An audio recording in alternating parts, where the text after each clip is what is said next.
establishing guidelines for each of the trainings is very important, because you create a container for the time together, for the group in all of its moments of exchanges and difficulties that will inevitably arise, and conflicts and differences in opinion and so forth.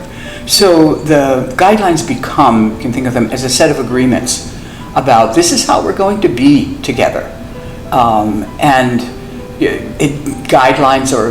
Principles is another way that you can think of it, that these are the principles that we've committed to abide by as we engage in, again, some very challenging work with very differing ideas and experiences, backgrounds, and so forth that we bring to the table. For the guidelines, I'm giving you two sets of guidelines. Guidelines depend on the kind of guidelines you have, who you have before you, who you're working with, and what you are wanting to be able to do with those guidelines, because often guidelines are presented and then they're up on the wall and you never have to deal with them. But in the work that you're doing, and certainly in the work that I do in doing this work, and I say that guidelines, I can present guidelines in a law firm, like this is how we're going to do, and I do a 4-hour training with them, and we never really basically refer to the guidelines. It's all fine. But if I'm doing the work with, the Center for Constitutional Rights, and I've got 35 lawyers and staff and some community people and so forth. I mean, these are people who got a lot to say and they're really wanting to get themselves into it. I can construct a different kind of guidelines which I might have to refer to, is what I'm saying. Something might come up and this person is going, and I say, but didn't we say we were going to? The guidelines are about our agreement, our contract with each other, for how we're going to hold each other and hold ourselves, the time that we have together. So they're very, very useful for being able to help, for lack of a better themselves, self-control, in a sense. How do I work with the people who are having, such difficulty hearing each other? Well, didn't we say, well, I guess I should probably show you a few of them. You have the ones in your book, but these are the ones also. Didn't we say we were going to listen actively to each other? And you're not, I can't do that if we're cross-talking, kind of thing. So I want you to have a sense of the guidelines aren't just throwaways. You want to be able to use them. Now for you, if you look in the packet before up here, I've got a group here of women who, as I said, you are deeply steeped in your understandings, analytically and personally and politically and so forth of these issues. And there will be, a lot of, how should I say, there's a lot of space that is needed for all that you have to input, to put into Harper. So we have to really have something to guide us, because all of us want to put into the pot. We want to put something in the pot. So I'm offering these look like very complex guidelines, but they're not. Curiosity, respect of, and support for each other's opinions and feelings are essential.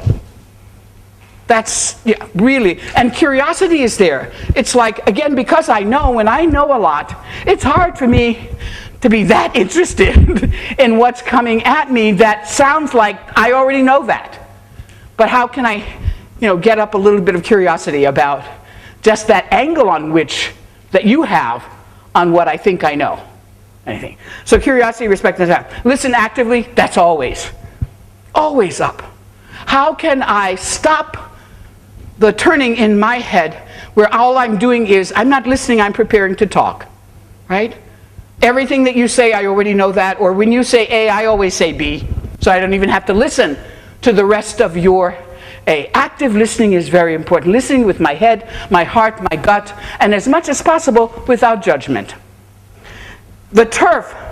This sometimes, again, whether it's women's groups or other community groups, etc., people feel like, well, I know this in a way that you just don't.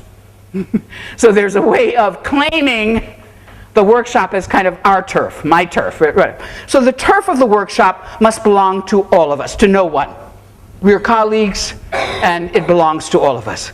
Moving right along. Make openness and trust the rule rather than the exception. You might get a group of women, from a small village, and distrust is a part. I mean, they like each other, they love each other, they're cousins, but there's a kind of like when we start talking about certain things, it's just the distrust is just there.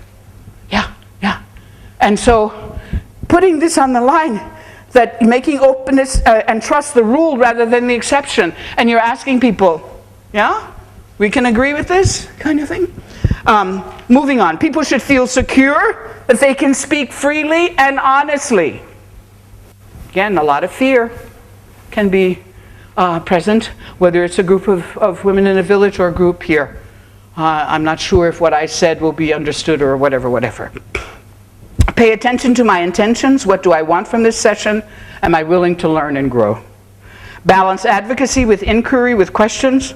Again, as you're talking with each other, it might not be, oh, no, I don't agree with that, or no, that's not how we, because I've been listening, what you're saying I really don't understand, or whatever, so I get to ask you, so what led you to that view?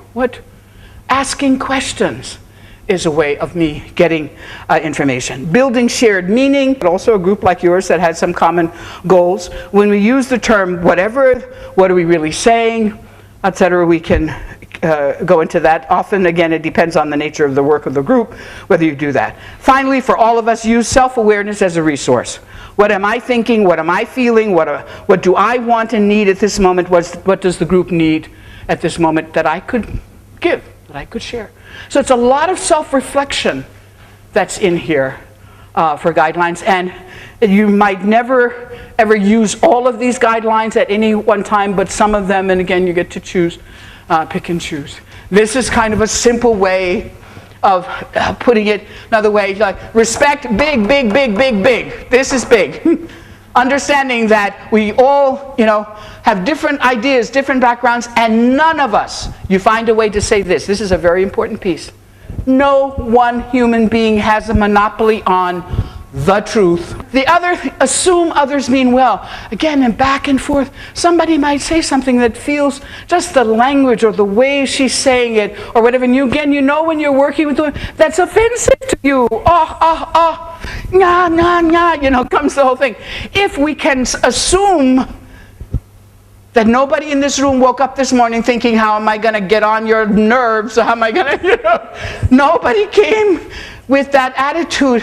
They're just sharing their view, their experience, their life. And it might be very different from yours. Sit still now. Sit still now. And listen.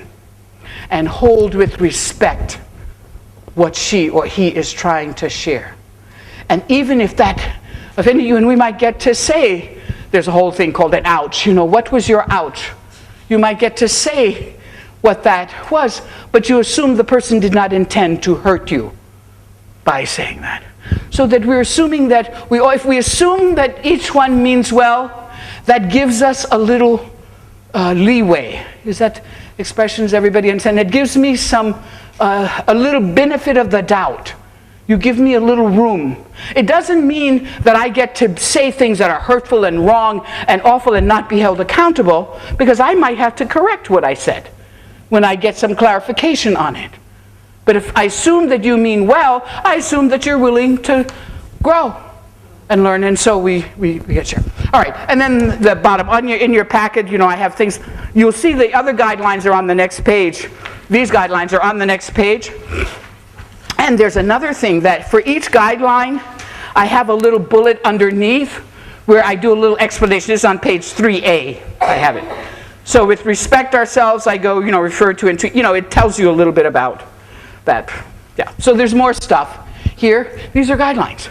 But I'm going to say these basic guidelines here and the ones on page 3, can we all agree to use these guidelines to hold us for these 3 days? So I need kind of nodding and yep, we're okay. You're okay with that, Umayra? We're okay with these guidelines. You see, and it's very important for you to get an active okay, because then when you get to call people on their stuff, you say, you said okay, and now look what you're doing. Yeah. Oh, I left off the E there. Okay. So That's the guidelines.